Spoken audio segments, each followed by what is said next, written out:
রাজশাহী বিশ্ববিদ্যালয়ে আওয়ামী ফ্যাসিবাদের মদতপুষ্ট দিনব্যাপী আন্দোলন এবং উত্তেজনা শেষে পদত্যাগ করলেন রাজশাহী বিশ্ববিদ্যালয়ের আওয়ামীপন্থী 6 জন অনুষদ অধিকর্তা।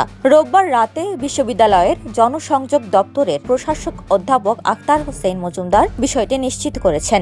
এদিন সকালে রাকসুর জিএস সালাউদ্দিন আম্মার সহ কয়েকজন শিক্ষার্থী, ডিন এবং অভিযুক্ত আওয়ামীপন্থী কয়েকজন শিক্ষকের চেম্বারে যান, তবে এ সময় তারা কেউ উপস্থিত ছিলেন না।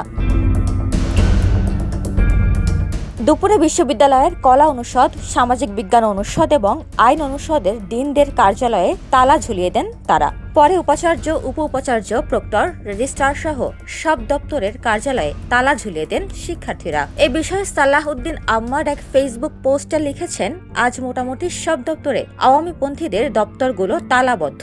আমিও এটাই চাই, বিচার না হওয়া পর্যন্ত তালাবদ্ধই থাকুক। সাথে সাথে একটি তালিকা করেছি বিগত জুলাইয়ে বিভিন্ন সময়ে শিক্ষার্থীদের বিপক্ষে অবস্থান করা শিক্ষকদের। ছাত্রদল, ছাত্র শিবির এবং অন্যান্য সংগঠনের কাছে থাকা তালিকাও আহ্বান করছি আমাকে দেওয়ার। আমার তালিকায় অনেকে বাদ পড়তে পারে, সেটা আপনাদের থেকে সংগ্রহ করব আগামী 3 দিনের মধ্যে। এ সময় ডিনরা পদত্যাগ না করা পর্যন্ত আন্দোলন করার সিদ্ধান্ত জানায় আন্দোলনকারীরা। পরে বিকালে প্রশাসন ভবনে উপাচার্যের কনফারেন্স কক্ষে কর্তৃপক্ষের সঙ্গে শিক্ষার্থীদের বৈঠক হয় এবং রাতে আবারও একটি বৈঠক হয়। এ সময় পদত্যাগের ঘোষণা দেন ডিনরা। এর আগে 2023 সালের 17 ডিসেম্বর শিক্ষক সমিতি, ডিন সিন্ডিকেট, পরিকল্পনা ও উন্নয়ন কমিটি এবং শিক্ষা পরিষদের নির্বাচন অনুষ্ঠিত হয়। এর মধ্যে 12টি অনুষদের ডিন নির্বাচনে আওয়ামীপন্থী হলুদ প্যানেল থেকে 6 জন নির্বাচিত হন। গত বুধবার আনুষ্ঠানিকভাবে ডিনদের নির্ধারিত মেয়াদ শেষ হয়েছে। তবে উপাচার্য 11 ডিসেম্বর বিশ্ববিদ্যালয়ের আইন অনুযায়ী এসব ডিনদের নির্বাচন না হওয়া পর্যন্ত স্বপদে থাকার নির্দেশ দেন।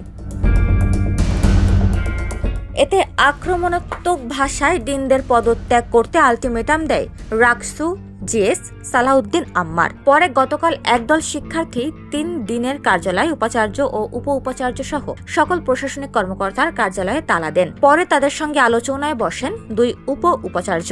বিক্ষোভকারীদেরকে ডিনদের অব্যাহতি দেওয়ার আশ্বাস দেওয়া হলে 1.5 ঘন্টা পরে তারা তালা খুলে দেন। পরে সন্ধ্যায় উপাচার্যের সঙ্গে ডিনদের এক বৈঠকে তারা উপাচার্যের কাছে দায়িত্ব পালনে অস্বীকৃতি জানায়। ডেস্ক রিপোর্ট, সোনালী নিউজ।